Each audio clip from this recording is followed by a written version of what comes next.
All Hit Radio.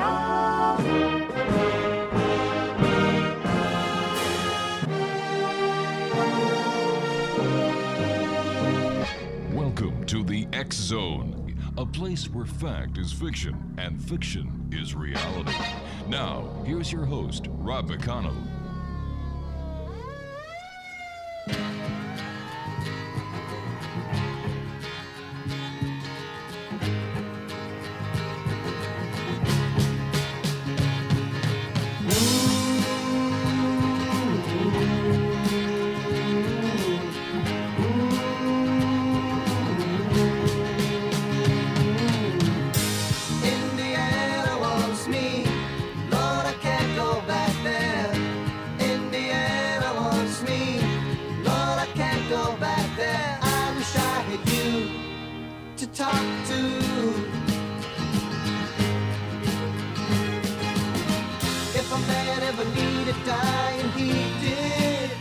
And welcome to Hour 2 of tonight's show here on the X Zone. I am Rob McConnell. We're coming to you from our broadcast center and studios in St. Catharines, Ontario, Canada.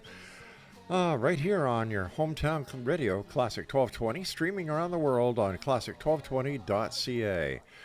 My guest this hour is Larry Lawson, and he is a former retired police officer who investigates the paranormal with his group in Florida.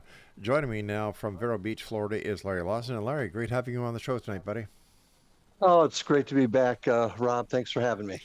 Larry, tell our listeners a little bit about who you are and what your groups do. Okay, well, as you said, I'm a retired police officer. I spent about 40 years in the job doing various things, everything from patrol work, a lot of time in the investigative realm. Also as a criminal justice educator, I ran the police academy for this region of Florida for a number of years. And through all of that, I kind of experienced some things that couldn't be explained, as a lot of folks do in the law enforcement world. And that ended up being us creating the Florida Bureau of Paranormal Investigation, and by continuation, Indian River Hauntings, which is a group down here in Florida. And what we do is we investigate paranormal events, but we also spend time teaching folks about it and teaching folks the history of the area as well as the paranormal history of the area. Larry, when did you have your first paranormal experience? It was I just got into law enforcement. I was working in the Dade County Jail in Miami, Florida. Just a youngster. I was just barely 20, and was working in the jail. I was not a guest there. I was employed, and I was sitting in the control booth, and I clear as day saw a figure walk on the catwalk down one of the cell blocks. And I hollered at the guys that were working with me. That I thought the lieutenant had come upstairs to catch his horse around or whatever. Right. And I hollered at the guys that said, "Hey, lieutenant's on the catwalk." And they went out and checked and said, "There's nobody there." Now, this figure, Rob, was not see-through. It wasn't anything that drew my attention, anything other than it was a person. It was a solid figure, but there was nobody there. So that was my first real experience. Unlike a lot of people that have experiences when they were kids, mine was a 20-year-old rookie cop. Did other members of the unit that you were working with also see unexplained phenomena that they were afraid to talk about? Well, that's a really, really good question. I found that the guys they weren't afraid to talk about it in our closed little group there, but nobody would talk about it on the outside. In this particular case, when they got back to the control booth, they said, "Lawson, there's nobody out there." And I said, I'm telling you, I saw what I saw. And they looked at me, just shrugged their shoulders and said, "This place is haunted. Stuff like this happens all the time." And they proceeded to tell me about sheets that were folded in front of the suicide cell, the cell where we had people on suicide watch. Right. They talked about the coffee makers coming on their own, all kinds of strange things like that. So while I can't say that they would have gone to the shift commander and talked about it, it certainly was discussed in small groups. But back in those days, you got to understand, in our business, you started talking about stuff like this, your boss set you for a fit for duty exam, and that's the way it was back in those days. So you didn't really talk about it outside your own little circles. How had it changed over the years, Larry, since you were that young 19-year-old sheriff's deputy in the Dade County Jail?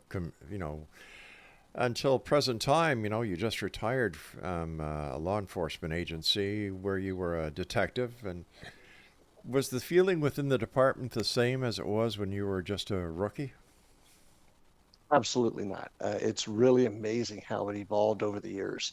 Like I said, back in those days, you just didn't talk about it except within your own small little groups, perhaps. But I think it really began to change when the TV shows started coming out. And a lot of people knock the TV shows, and some of it's for good reason, but it Right. did bring an awareness. Um, it did bring an awareness to the public that made it a little bit more mainstream. And then you began to see agencies, it began being talked about a whole lot more in agencies. In fact, it's gotten to the point where there's a one agency in particular in the Hawaiian Islands that did an entire um, I'm sorry, did Larry. a, no problem. Did an entire YouTube production of all the hauntings that went on in their precincts on on Oahu. It was Honolulu PD. Hmm. It was out there. So that shows you how much it has evolved.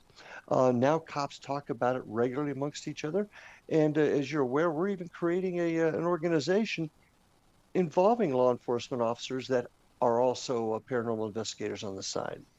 How has your experience as a seasoned law enforcement officer, as well as a seasoned detective, help you with your investigations into the paranormal? The way we frame our investigations really in many ways mirrors how I would have conducted a homicide investigation. I'm certainly not suggesting these are homicide Sure. investigations, so don't misunderstand me, but the techniques are the same. In other words, everything is structured. You conduct your investigations a certain way.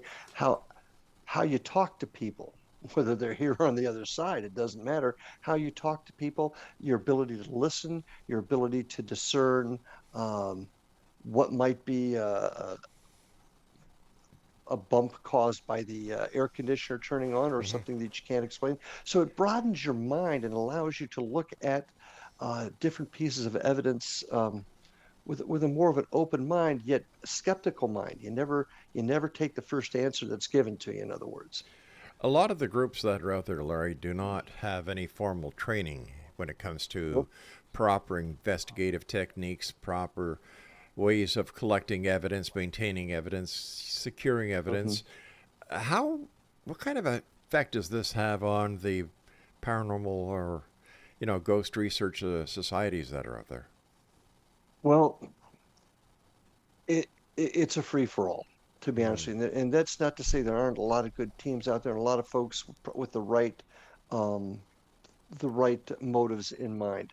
But if they don't have training on how to conduct an investigation, how to set right. it up, how to do the paperwork, how to collect the evidence, preserve the evidence, then it just becomes a lot of times folks having fun, and I'm certainly not going to kick that, but Sure. it doesn't allow for a standardized collection of evidence that allows you to come to a conclusion. And go ahead. I was just going to ask you if in your opinion that most of these groups are just hobbyists and they're out there for the thrill as well as to, well, let's see if there really are ghosts out there. And if there are, okay, super. If they're not, we'll try again next weekend. Well, you get a little bit of both, Rob. There's a faction of our field that I refer to as paranormal thrill seekers. Hmm. And while that term up front sounds kind of derogatory, it's not meant to be. There are people that enjoy doing things for a thrill. I mean, why would somebody jump out of a perfectly good airplane, for example? Exactly. They do it for the thrill. So there are folks out there that certainly want the thrill, the excitement of experiencing something unknown, a voice from the other side, perhaps something moving, or maybe even a full-bodied apparition uh, popping up in front of them. Hmm. And that's the excitement and that's the thrill. But not a lot of organizations look at that in a sterile sense. Okay, this is the evidence put before me. How did it happen? how did it occur, what are the factors around it, and putting all of this together to come to a conclusion of what this really is. So yes, there are a lot of folks out there that are doing it for the fun of it, and there's nothing wrong with that. I have absolutely no problem with that as long as they understand that's what they're doing. But there are more and more groups that are starting to take things a lot more seriously, and they're trying to expand the scientific direction that the field's going. And are they succeeding? Working on it, it's a tough game, Rob, because you don't. First of all, we really don't know what the phenomenon is, Right. and anybody that says they do are either fooling themselves or fooling you, or a little bit of both, because we don't know. You can't say nothing's out there, because people for millenniums, all social classes, all cultures have been experiencing something. So something is going on.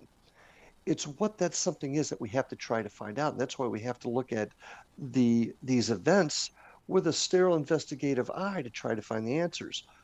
If that's the direction you want to go. If you just want to go out and get the bejeebers scared out of you, great.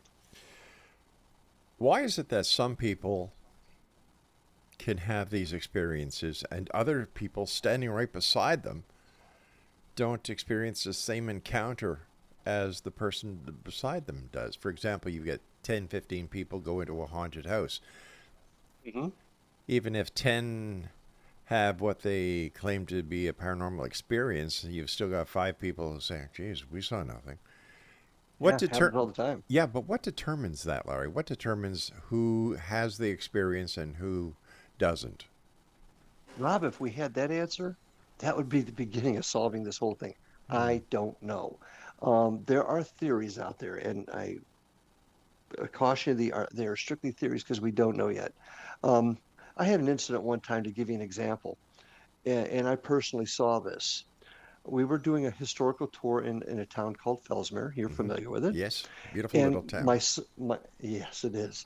My son Ryan, very, very skeptical, very, very straightforward, no nonsense kind of kid. He was taking a group into what was the old bank there, and there was some activity going there, and they took 2 cell phones, and on both cell phones, one was a Samsung, one was an Apple. Right.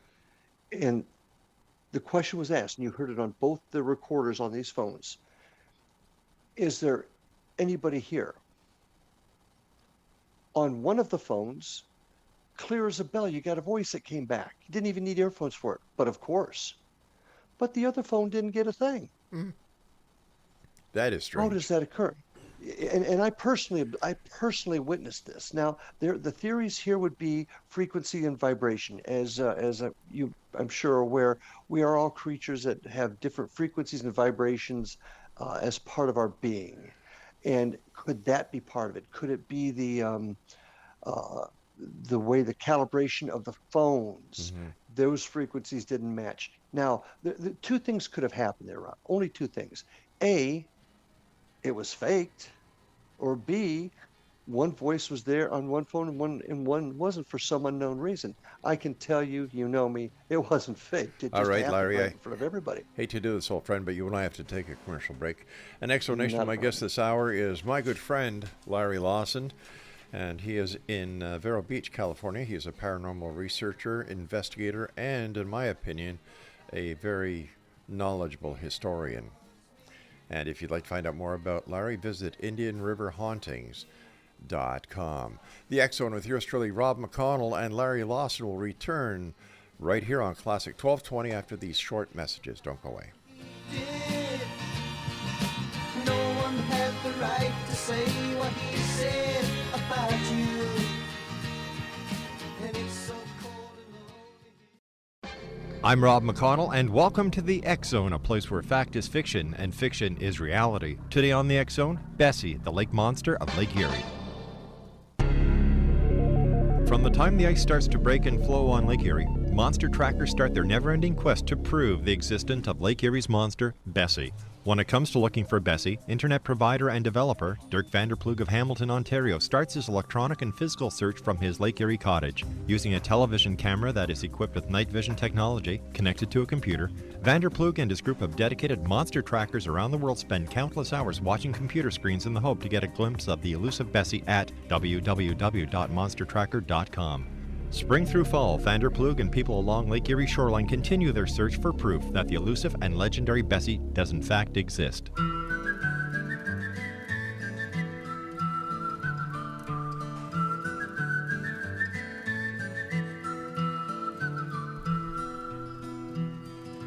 All around old Cape Horn, ships of the line, ships of the morn. Some who wish they'd never been born, they are the ghosts of Cape Horn.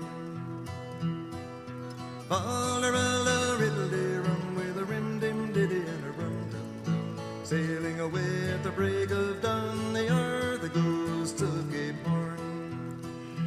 And welcome back, everyone. This is the X-Zone. I'm Rob McConnell. My guest this hour is Larry Lawson, and he is with Indian River Hauntings.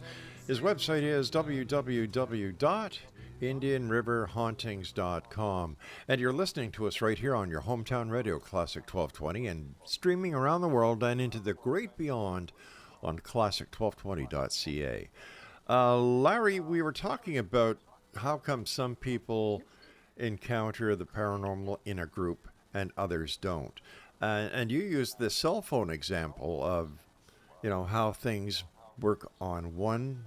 You had an Apple phone, you had an Android, and one picked up an EVP and the other didn't. Mm-hmm. There has to be a logical explanation. Oh, I agree. But what is it? And that's what we don't know. Now, you were talking about how one person can experience it and the next to him doesn't. Yeah. That frequency vibration thing could also come into play, but there's also the possibility of mass hysteria. There could be people's imagination running wild. There are incidents where I've seen folks that are believed to have psychic abilities say, "Oh, I see something in the corner." Well, next thing you know, everybody's seeing it. So there's a lot of things that come into play here, and we have yet to figure out a foolproof way to avoid folks getting caught up in that end of it. Larry, when you and your team go out to do an investigation, how do you do it? How do you proceed from the time that you get the call from a concerned person that they really believe that their house is haunted to the time when you and your team say, "All right, that's it. The investigation is finished. Let's go on to the next one." Mm-hmm. What happens? Okay. Oh, great question. And starters, a lot of times we don't do a lot of homes for a lot of different reasons. We do a lot of commercial buildings. We do a lot of businesses, but we will do homes if there's a problem. So wanted to make that clear up front. We start off by I have one member of my team make contact with the person in charge of the venue, and they go over a questionnaire with them. That includes things like, is there anybody there that has had mental health issues? Anybody there that's ill? Is there anybody that's been abusing narcotics? We have to ask those very sensitive questions because it helps us begin to paint a picture of what's going on there. We get to the scene. I don't want to bore you with all the little details, but we basically get there. I have a person designated as my lead investigator, a guy named Mike Maxwell, retired firefighter. He puts the teams together based upon how many investigators can show up at that particular venue, how big it is, so on and so forth. And then we proceed to go through rotations. One group would go in one area, another group would go in the other area. At a certain time, they'll switch positions. During those periods of times, they share information with me at the command center that I type into the computer. If they have evidentiary stuff such as EVPs or photographs, it gets downloaded into the computer that later gets put into another hard drive and locked away. Once we've finished for that particular evening, a decision's got to be made where we're coming back. Look at this kind of like a crime scene. You don't always get everything the first time you walk through it. True. So we tend to like if everything is seeming okay, and we've gotten at least a little bit of information, we'll many times want to come back 2, maybe even 3 times just to see if there's something there. And let's say we got something really interesting the first time, let's make sure it's real. We'll go back and we'll try to recreate it the next time and see if it can be recreated. Therefore, it isn't necessarily anything paranormal. Or maybe we'll get a repeat. So we'll tend to go back to spots. So we just don't go one spot usually and then don't go back unless there's a reason for it. What has been your most haunting investigation that you've done? Haunting, that's a great way to put it, because haunting does not necessarily mean scary. Right. We got called into a place, little shop. It was a mystic shop, and we got called there. My daughter happened to be a cop in the town where that was going on, and she answered a burglar alarm call there in the middle of the night. And one thing led to another. Something happened while she was there, and she said, "You need to talk to my dad." So those folks called us in, and we ended up doing 3 investigations there. Oh, but to make a long story short, the investigators started off, and it was quiet. And then suddenly we started getting information from different sources, and we'll set up different pieces of equipment to kind of triangulate or corroborate each other. For example, dowsing rods, a spirit box, maybe a REM pod, or some different pieces of equipment in there. We film everything, I might add. Everything is videotaped, so everything can be seen and looked at with a discerning eye later. So we're going through this, and to make a really, really long story short, we started getting some information that was really pertinent. And we even had, and this was, I've never been, we had a medium that was there also, and this is done in a very scientific, sterile way, so that it doesn't affect anything else. And I had earphones on, listening to what the medium was saying. It was confirming what the other pieces of equipment were saying. We got a name, we got an age. Because of my background in crimes against children, it was a child we were talking to. I started asking questions, and I was able to determine that what this child was saying was, she's a 5-year-old kid that died in possibly 1939. Very interesting. So I get my daughter to go check, and they can't find records anywhere, because records back in those days was probably just a suggestion. And she went and talked to the superintendent of the local cemetery in the town, and he ends up calling me a day or 2 later. And once again, to make a long story short, he had some folks come down from the Northeast who were looking at another grave site. This is before he even talked to my daughter, and he got talking to them about children that were buried there. And the guy says to the superintendent, "Yeah, we had some sure-tail, or distant relatives that lived here also, and they had a little girl. Her name was Belinda, which is the name we got. She was 5 years old, which is the age we got, and she died under tragic circumstances in 1939. And Wow. Rob, they took us to the grave. Unreal. Now, it is unreal, and we're working that right now, trying to put those pieces together from criminy, a half a century ago, more than a half a century ago. May never get anywhere. We're working hard on it. But what I'm getting at is there's no way those two things could have been connected with each other. And that's the sort of thing that keeps me going. So when you say haunting, that's it. Because is there an unsolved homicide out here? Yeah, that's right. So haunting, when you say haunting, that's what comes to my mind. What do you think the connection with ghosts and spirits that you and other paranormal investigators encounter during the course of a case that you're working on, and the afterlife? How does this connect? Wow, once again, if you had the answer to that question, we wouldn't be doing this. But there's 3 things that we look at, with 3 theories. One is the theory that these are spirits that have somehow gone to the other side and are reaching back. How that's occurring, we're still working on it. This next, Einstein talks about, I think, 11 different dimensions. do these dimensions blend? Mm-hmm. And with that, you've got things like the stacked, I just want to write out right, the stacked theory, stacked dimension theory, where they're all stacked up, and sometimes these dimensions cross. And Rob, could it be us? Could be. Could a lot of this just be the creation of our own minds? People say, we only use 20% of our brain. The truth is we use 100% of it, but we only know what 20% of it does. So is it us that's creating it? So how do we connect all of them? Not sure yet, because it could be a combination of several things. Let's say Einstein was right and there are dimensions out there. Mm-hmm. Would that answer what the Catholic faith calls purgatory? It's another dimension. And I'm not sure how I feel about all that yet, but it's a theory and you got to keep your mind open to it. And I don't know if I'm really answering your question correctly, but we don't know what the connection is yet. You'll talk to some folks, they'll talk about, you go to the other side and it's a hive mind almost. Mm-hmm. Everything goes in one spot. And when it's your time to come out, you come back to Earth.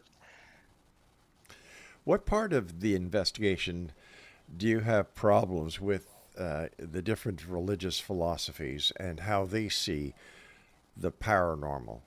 Or is that something that you and your team really don't focus on? I'm not sure I understand the question. Are you? All right, I'll rephrase it. Okay. That's my rephrasing question bumper. Is you were talking about Catholicism a few moments ago, Mm-hmm. and the Bible is filled with paranormal events from start to finish. Absolutely.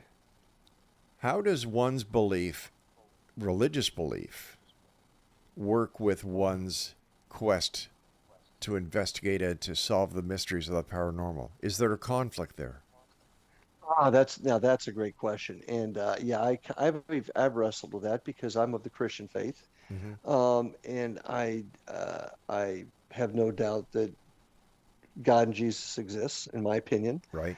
So how does this all connect? And it says the Bible says you're not supposed to mess with this stuff. Okay. But an interesting thing, my father-in-law, God rest his soul, was a Catholic deacon, very, very religious, pious man.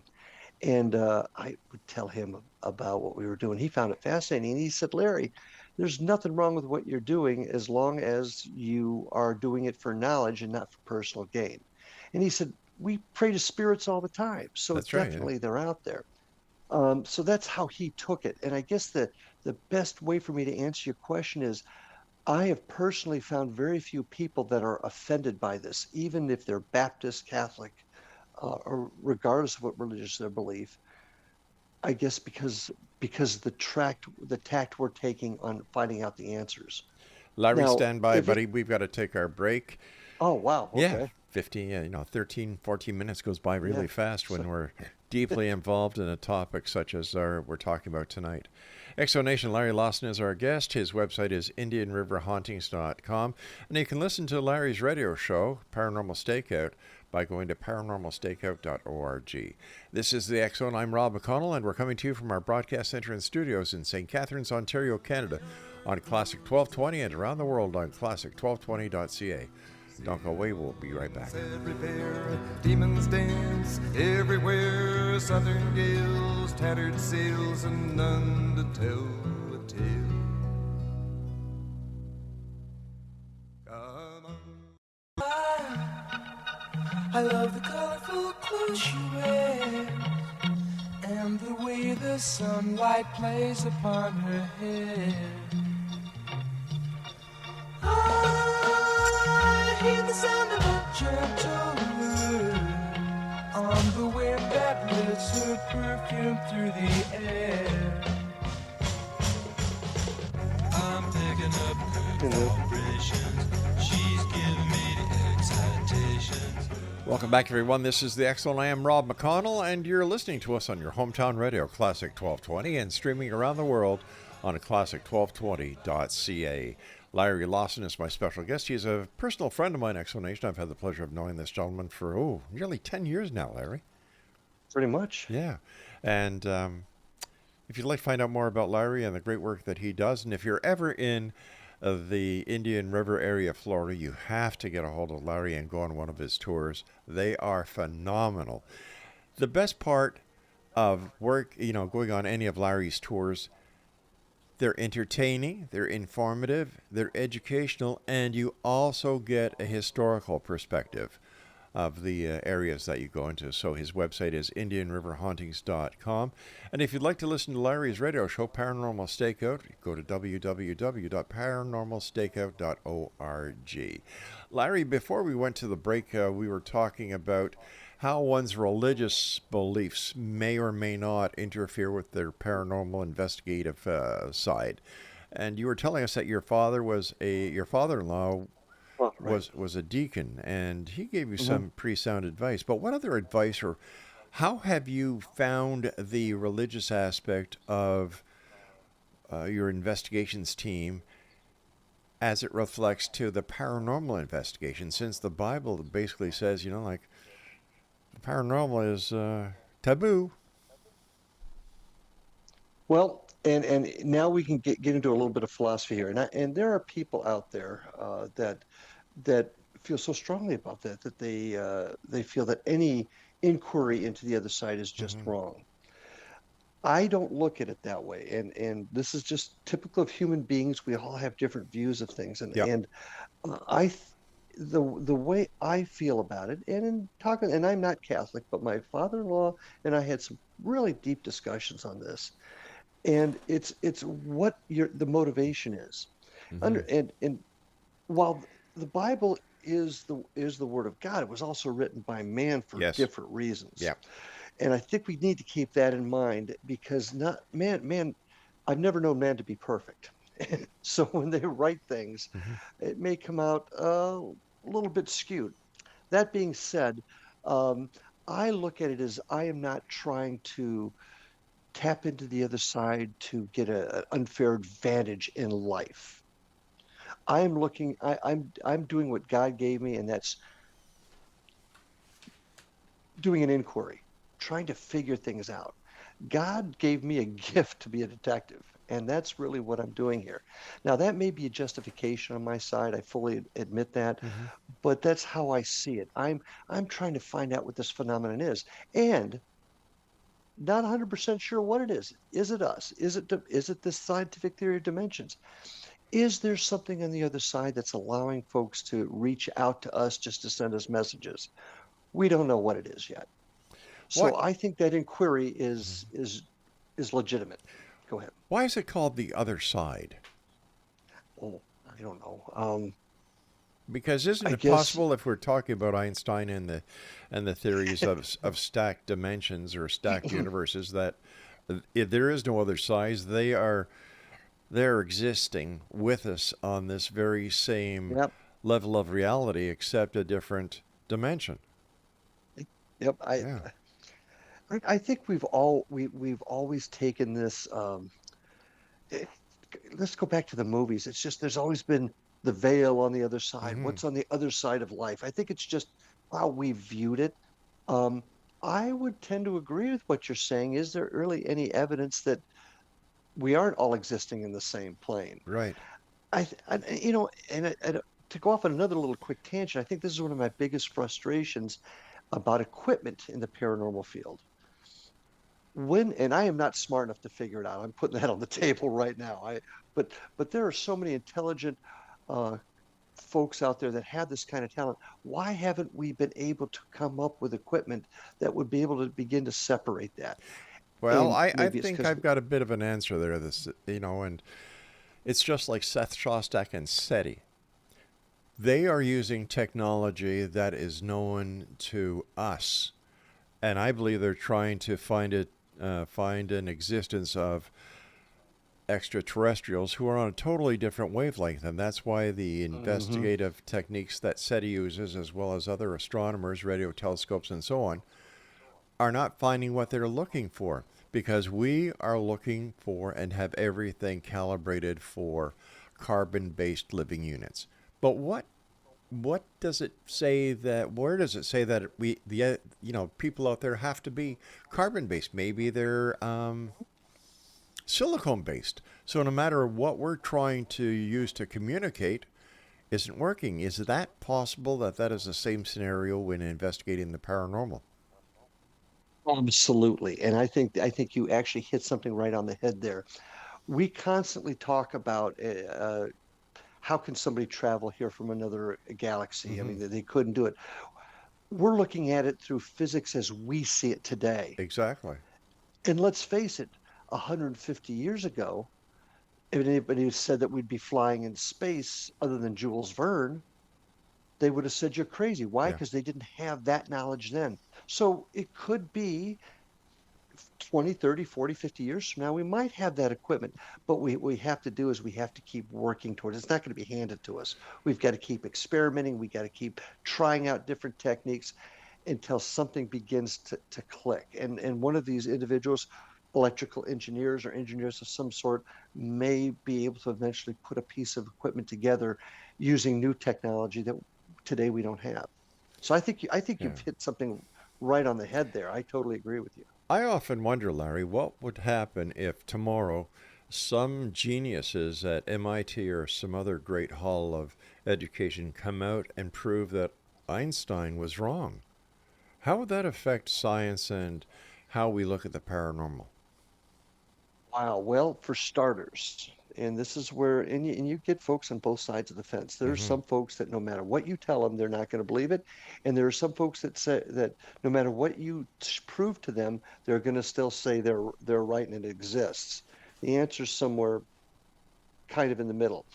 How I look at it and how my team looks at it is we're going to where the evidence takes us. Right. And that's what a good investigator does. They take the evidence, they examine it, and they go in the direction of what that evidence says to prove their case.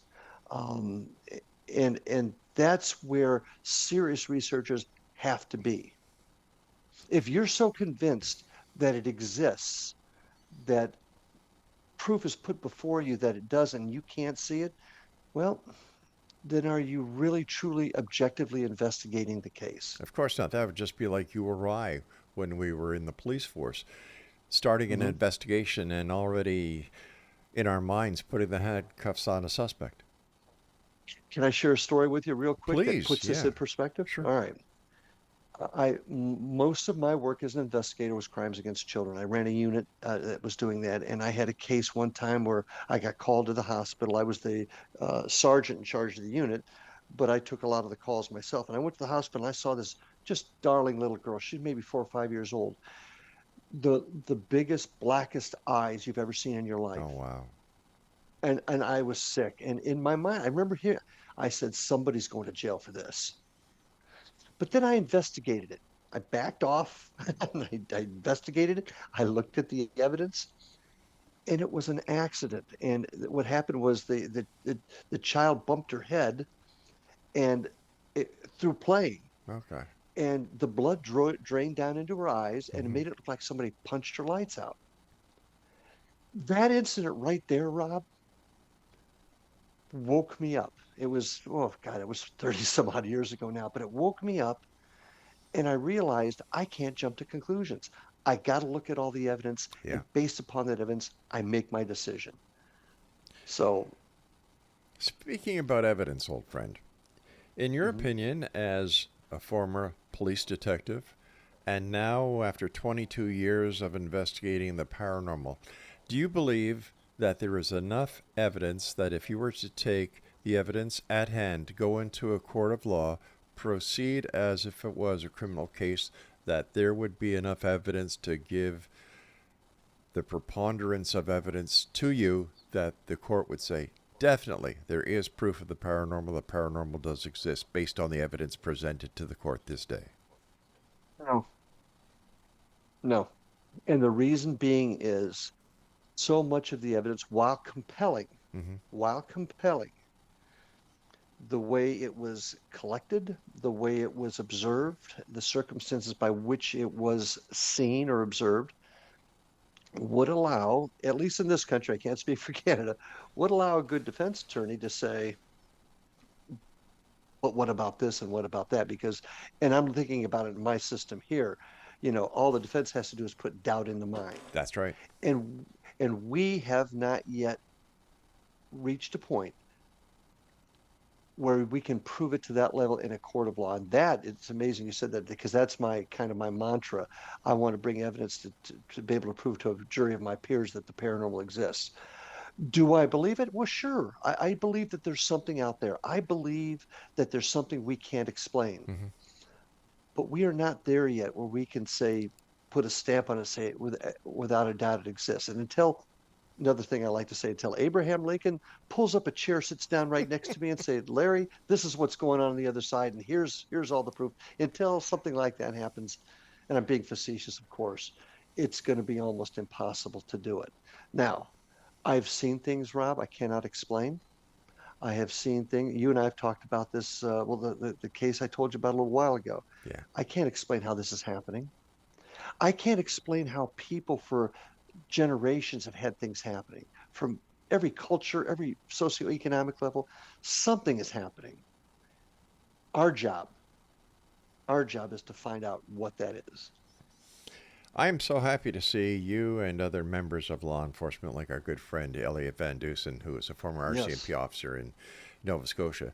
The dedication and professionalism that you and Elliot and other members of law enforcement, past and present, are bringing to the field of the paranormal, because it shows that it's getting some very serious attention, and that the procedures and policies that are in place by people like yourself and Elliot are professional, and you're following the methodology of an excellent criminal investigator.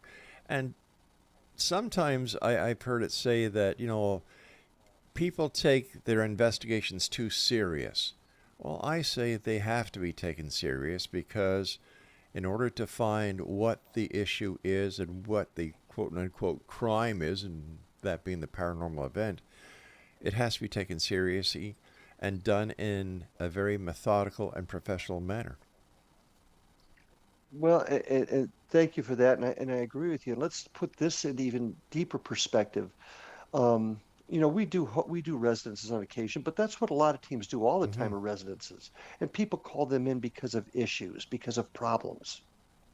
If that team doesn't go in there and conduct themselves in such a way that they can give these folks at least somewhat of an answer of what's going on, give them logical reasons why something may be or may not be occurring, and they just go in there and they hear the first bump on the wall and say, oh, yep, it's definitely your Uncle Billy or whatever, you could be harming the people that live there. All right, let's stand by. I've got to take my final break, Larry. Exonation All right. Larry Lawson is my very special guest. He's a personal friend of mine. I've known this guy for over 10 years now. And I just love the way that he and his organization investigate, and the procedures that they take, and how they're bringing professionalism into the paranormal investigation scenario. And we'll talk more to Larry on the other side of this break as the X Zone continues right here on Classic 1220. Don't go away. Oh, she must be kind.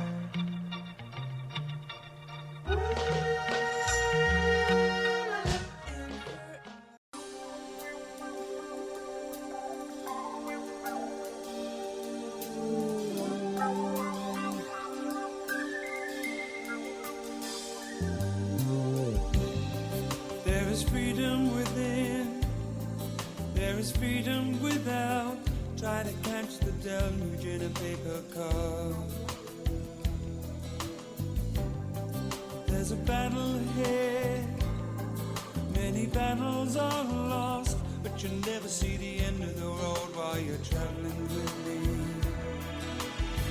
Hey now, don't dream it's over. Hey now, hey. Welcome back, everyone. The X Zone is heard Monday through Friday from 10 p.m. until midnight right here on your hometown radio, Classic 1220, and streamed around the world on classic1220.ca. Larry Lawson is my special guest. He is the gentleman responsible and in charge of Indian River Hauntings and the Florida Bureau of Paranormal Investigation. The website is indianriverhauntings.com. First of all, Larry, thanks very much for coming on the show tonight, and congratulations on your show, Paranormal Stakeout. Thank And, you. something really new. Your book, Haunted Indian Ah, River County, that's published by Acadia Publishing, is going to be released in March of 2024. yeah, very excited about that. Wow. And once again, if talking about the history, I love talking to people about the history, especially of our area. Mhm. So the book has a lot of history in it, as well as the hauntings that surround our area. So I'm hoping folks enjoy it. Doing this show for the 30 plus years that I have, Larry, one thing I've learned that if you have an investigation team that does not know history within the area that they practice or that they like to say is the area of their expertise, they know nothing. History, history is everything when it comes to this. To be a good paranormal investigator, you must embrace and love history because that's the only way it works. If you're just going in for the bump of the night, Hmm. y- okay, you're having fun, but you're not getting anywhere. History is everything. What are some of the paranormal events that you cover in the book, in Haunted Indian River County? Oh, well, a lot of them are experiences my team has come up with. I mean, we've Hmm. had some really interesting ones. Uh, Probably one story. This is not even an investigation we did, but it's this happened around the turn of the 20th century, back about 1895.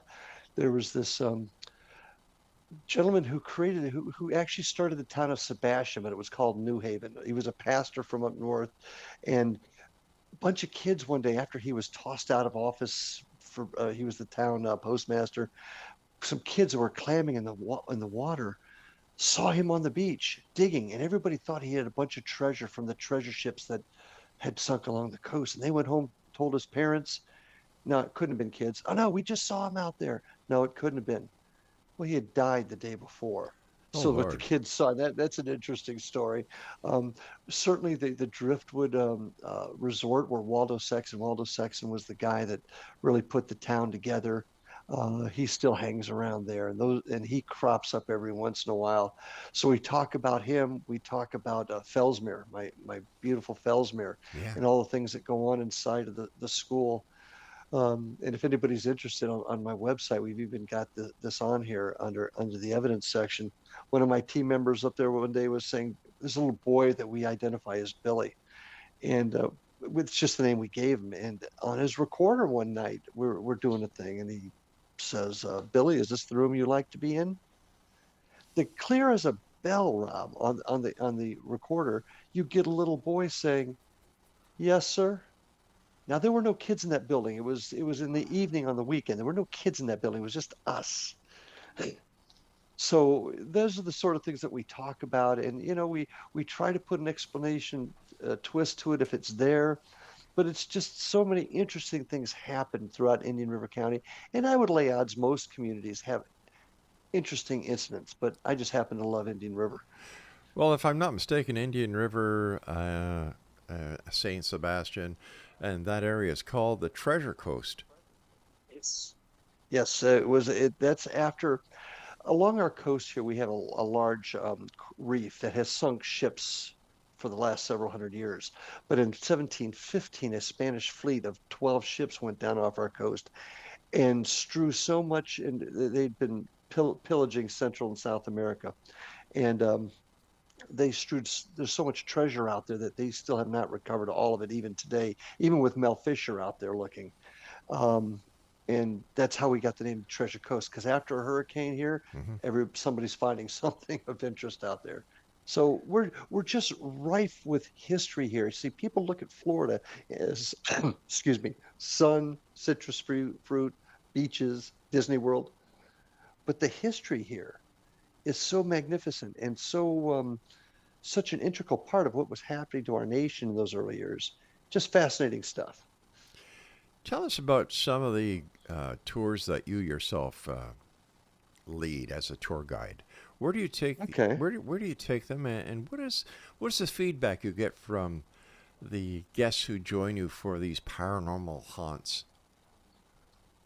Well, you first have to the general tours that I do are simply historical ghost tours, and what that means is I give you a history of the area. I tell you how the area developed, Mm-hmm. who were the folks that were involved in it. Um, then I walk them around, and I only do tours in places that we have investigated. So I will share things that we have found. And I try to be very, very careful to tell folks that I am not trying to convince you of anything. I'm just laying out the facts for you, and you can take it how you so desire. But we talk about some of the events that we've had, and there are plenty of legends around here. Also, we do it on the beach in Vero, do it in Sebastian, and we also are out in Fellsmere on occasion. Now, we also do other events where I try to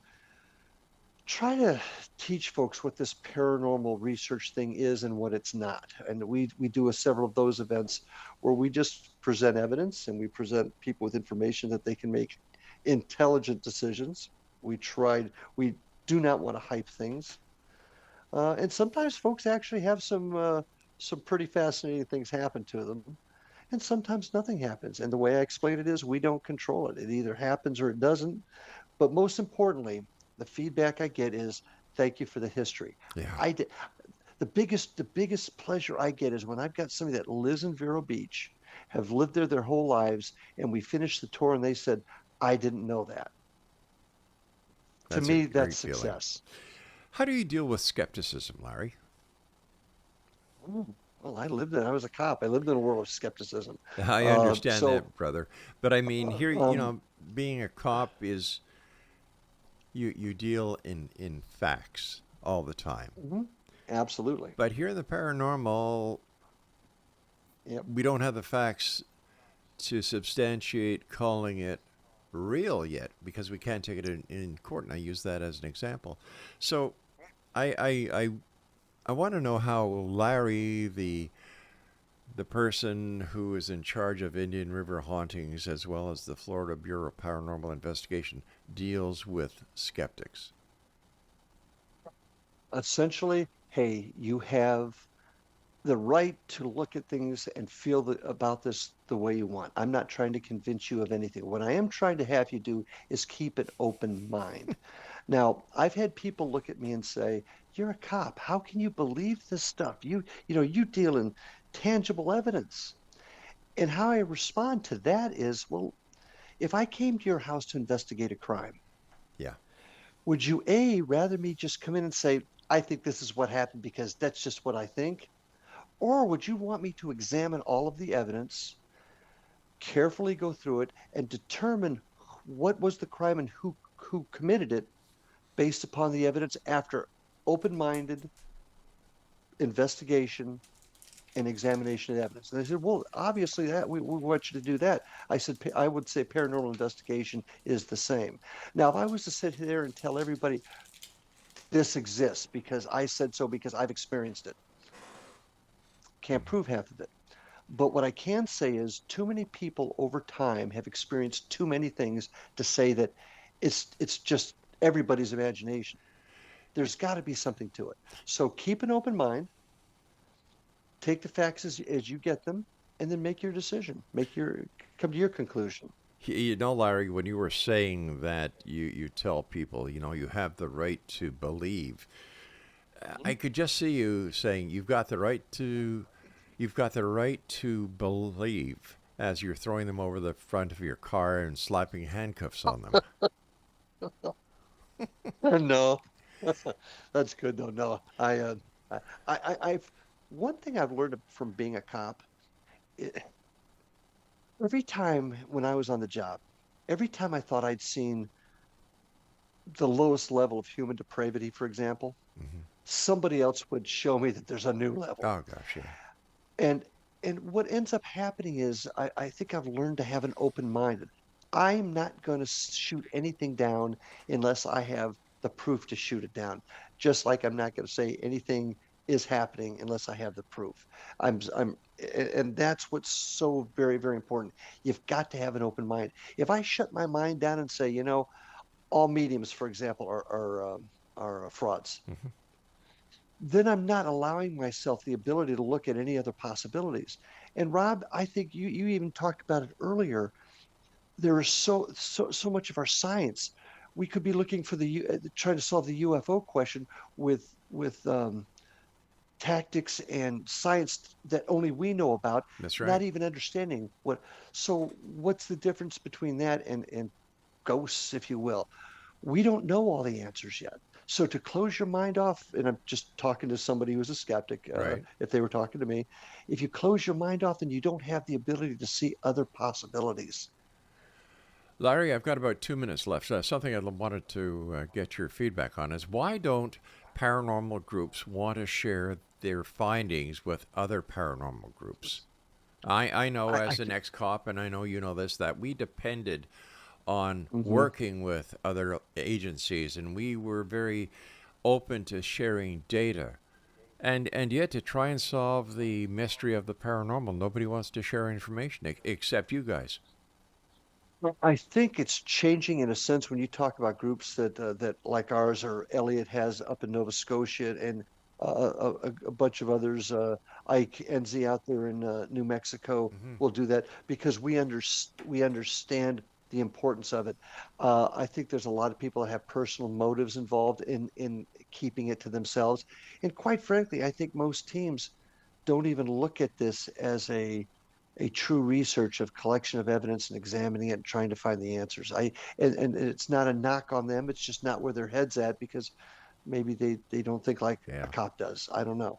But I think it's people, and people are selfish, and people want to keep it all to themselves sometimes. And we got to get away from that if we're ever going to make headway. Larry, the time has come, my friend, when I must say so long for tonight. But before I go, let our listeners know how they can find out about you and your websites and so on. You've got about 20 seconds. And you can get a hold of us and check both the Paranormal FBI with Florida Bureau of Paranormal and Indian River Hauntings at IndianRiverHauntings.com. Check us out on YouTube at Indian River Hauntings 2341, and catch us on Facebook on both the FBPI as well as Indian River Hauntings. And don't forget his radio show, Paranormal Stakeout, at Oh, Paranormal Stakeout. www.paranormalstakeout.org. Larry Lawson, take care of yourself, my friend, and, you know, say hi to the family and all the great people of Fellsmere and Vero Beach for me. And we'll do that. Thanks for having me on, Rob. Take care, buddy. That's it for tonight, everyone. I'll be back tomorrow night at 10 o'clock as once again we cross the time-space continuum to this place that I call the X-Zone. It's a place where people dare to believe and dare to be heard. We're heard Monday through Friday from 10 p.m. until midnight, right here on Classic 1220 and streamed around the world at classic1220.ca. So until tomorrow night, just remember my thoughts, my wishes are with you all, and keep your eyes to the sky and your heart to the light. Good night, everyone.